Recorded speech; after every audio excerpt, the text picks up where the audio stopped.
ये आकाशवाणी रायपुर है। प्रादेशिक समाचार बुलेटिन के साथ मैं विभाष कुमार झा।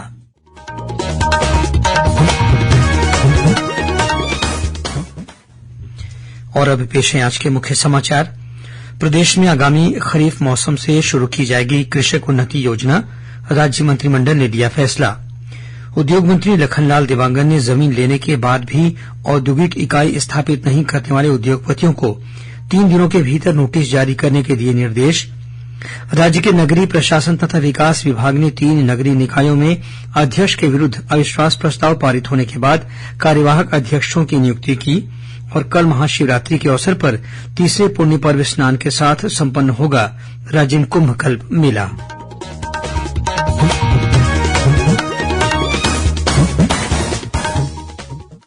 अब समाचार विस्तार से।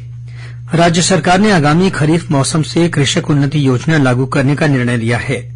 मुख्यमंत्री विष्णुदेव साय की अध्यक्षता में कल देर शाम हुई राज्य मंत्रिपरिषद की बैठक में यह निर्णय लिया गया। इस योजना के तहत धान खरीदी के आधार पर किसानों को प्रति एकड़ 19,257 रूपये की आदान सहायता राशि दी जाएगी। मंत्रिपरिषद ने प्रदेश में आतंकवाद, नक्सलवाद और वामपंथी उग्रवाद सहित अन्य विशेष मामलों की त्वरित जांच और अभियोजन के लिए स्टेट इन्वेस्टिगेशन एजेंसी SIA के गठन का निर्णय भी लिया है। ये एजेंसी राष्ट्रीय जांच एजेंसी NIA के साथ समन्वय करते हुए राज्य की नोडल एजेंसी के रूप में कार्य करेगी। इसके लिए एक पुलिस अधीक्षक सहित कुल 74 नए पदों का सृजन भी किया गया है। मंत्रिपरिषद के एक अन्य फैसले के तहत मीसाबंदियों को दी जाने वाली सम्मान निधि को फिर से शुरू किया जाएगा। इसके तहत पिछले 5 वर्षों की बकाया राशि प्रदान करने को भी मंजूरी दी गई। बकाया राशि का भुगतान आगामी 1 नवंबर को किया जाएगा। मंत्रिपरिषद ने विभिन्न जनकल्याणकारी नीतियों को सफलतापूर्वक लागू करने और जनसमस्याओं के त्वरित समाधान के उद्देश्य से सुशासन तथा अभिसरण विभाग के गठन का निर्णय भी लिया है। विभाग द्वारा राज्य में सुशासन के क्षेत्र में अभिनव पहल करते हुए सुशासन फेलोशिप और लोक प्रशासन में उत्कृष्टता पुरस्कार भी दिए जाएंगे। कैबिनेट ने सार्वजनिक वितरण प्रणाली के तहत अंत्योदय और प्राथमिकता राशन कार्डधारियों को आगामी अप्रैल महीने से अगले वर्ष मार्च तक शक्कर उपलब्ध कराने के लिए राज्य के सहकारी शक्कर कारखानों से खरीदी करने को भी मंजूरी दे दी है। इसी तरह अनुकंपा नियुक्ति के आवेदकों के लिए जिले के किसी भी कार्यालय में रिक्त पद उपलब्ध नहीं होने की स्थिति में उनके आवेदनों को संभागीय आयुक्त कार्यालय में भेजा जाएगा। वहीं संविदा कर्मचारियों को अब 18 के बदले 30 दिनों का आकस्मिक अवकाश दिया जाएगा। कैबिनेट ने उच्च शिक्षा विभाग में राष्ट्रीय शिक्षा नीति लागू करने को अपनी मंजूरी दे दी है। इससे विद्यार्थियों को एक से अधिक पाठ्यक्रमों में प्रवेश की सुविधा के साथ ही आवश्यकतानुसार उच्च शिक्षा प्राप्त करने का विकल्प मिल सकेगा। राज्य मंत्रिपरिषद ने राज्य योजना आयोग का नाम बदलकर राज्य नीति आयोग करने के साथ ही छत्तीसगढ़ आर्थिक सलाहकार परिषद के गठन को भी मंजूरी दे दी है। प्रदेश के उद्योग मंत्री लखनलाल देवांगन ने जमीन लेने के बाद भी औद्योगिक इकाई स्थापित नहीं करने वाले उद्योगपतियों को 3 दिनों के भीतर नोटिस जारी करने के निर्देश दिए हैं। आज रायपुर में प्रदेश के सभी जिलों के उद्योग और व्यापार केन्द्र के प्रबंधकों की बैठक में श्री देवांगन ने कहा कि उद्योग लगाने के नाम पर ली गई जमीनों का उपयोग नहीं किए जाने पर इसका आवंटन निरस्त किया जाए। आगामी लोकसभा चुनाव के दौरान स्वतंत्र और निष्पक्ष मतदान कराने के उद्देश्य से राज्य की मुख्य निर्वाचन पदाधिकारी रीना बाबा साहेब कंगाले ने विभिन्न जांच और प्रवर्तन एजेंसियों की बैठक ली। उन्होंने आदर्श आचार संहिता लागू होने के दौरान मादक पदार्थों और कीमती वस्तुओं के साथ ही नगद राशि के परिवहन पर कड़ी निगरानी रखने के निर्देश दिए। उन्होंने अंतर्राज्यीय सीमा की सभी चौकियों पर कैमरा लगाने को कहा। बैठक में अधिकारियों को निष्पक्ष निर्वाचन के लिए तैयार किए गए ESMS मोबाइल ऐप और पोर्टल के संचालन का प्रशिक्षण भी दिया गया। राज्य के नगरीय प्रशासन तथा विकास विभाग ने 3 नगरीय निकायों में अध्यक्ष के विरुद्ध अविश्वास प्रस्ताव पारित होने के बाद कार्यवाहक अध्यक्ष की नियुक्ति की है। विभाग द्वारा जारी अलग अलग आदेशों के अनुसार बिलासपुर जिले के तखतपुर नगरपालिका में वार्ड क्रमांक 13 की पार्षद अमरिका कृष्ण कुमार साहू को नगरपालिका का कार्यवाहक अध्यक्ष बनाया गया है।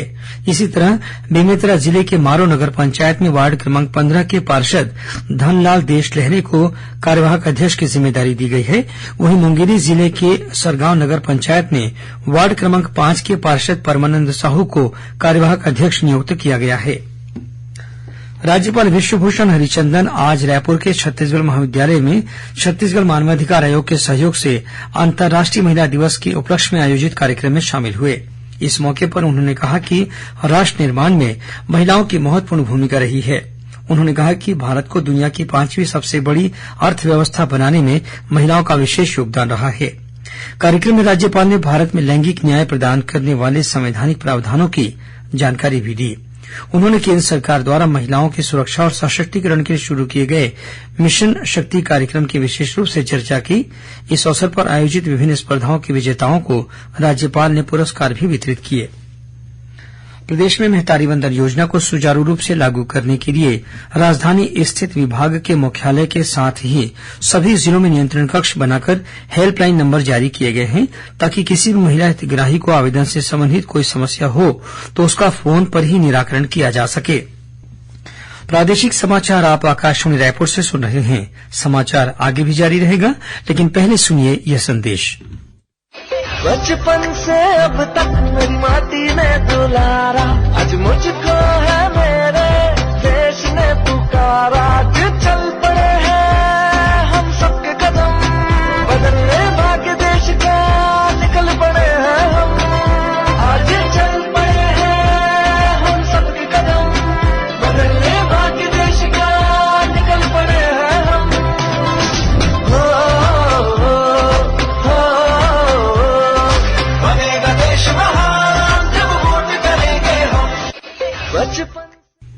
और अब आगे बढ़ते हैं बाकी के समाचारों की ओर।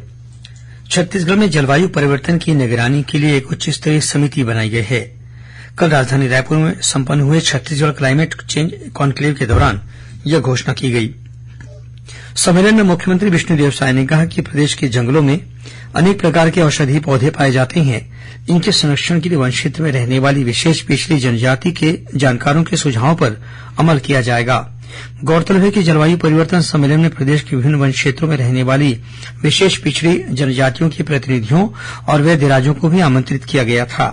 इन जनजातियों द्वारा जलवायु और पर्यावरण संरक्षण की दिशा में किए जा रहे कार्यों और उनके सुझावों को देश के बाहर भी अन्य जलवायु संस्थाओं के साथ साझा किया जाएगा, ताकि उनके अनुभव और ज्ञान का लाभ वैश्विक स्तर पर मिल सके। इस सम्मेलन में विशेष रूप से आमंत्रित British deputy high commissioner doctor Andrew Fleming ने जलवायु संरक्षण की दिशा में राज्य सरकार द्वारा किए गए प्रयासों की सराहना की।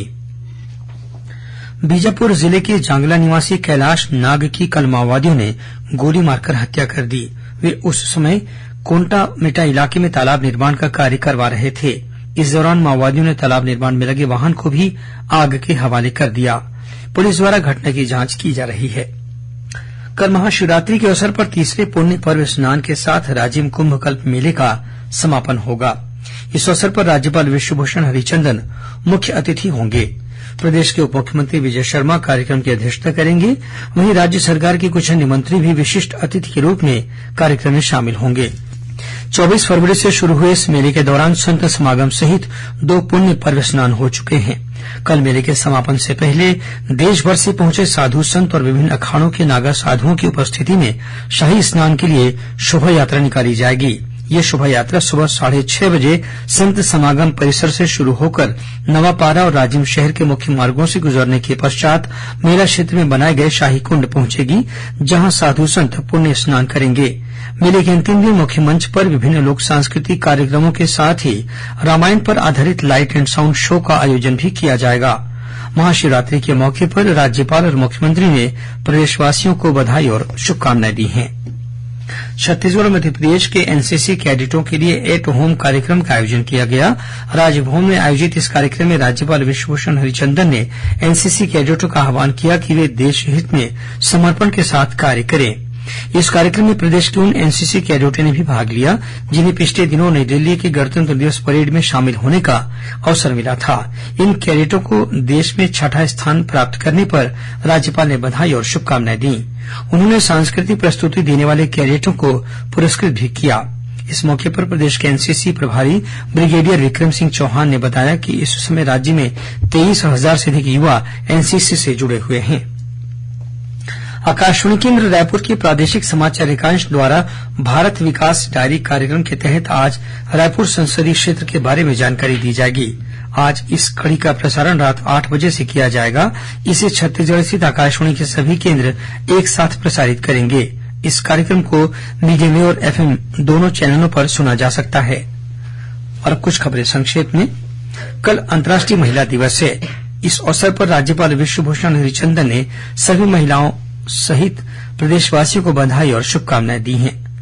छत्तीसगढ़ भवन एवं अन्य सन्निर्माण कर्मकार मंडल ने श्रमिकों के पंजीयन के नवीनीकरण की तिथि 31 मार्च तक के लिए बढ़ा दी है। श्रम मंत्री लखनलाल देवांगन ने कार्य में लापरवाही बरतने की शिकायत पर दुर्ग जिले के श्रम निरीक्षक और जांजगीर चांपा जिले के श्रम उप निरीक्षक को तत्काल प्रभाव से निलंबित करने के निर्देश दिए हैं। सरगुजा कलेक्टर ने लखनपुर क्षेत्र के अमलभिट्टी स्थित खरीदी केंद्र में धान की हेराफेरी के मामले में समिति प्रबंधक और प्रभारी के खिलाफ FIR दर्ज कराई है।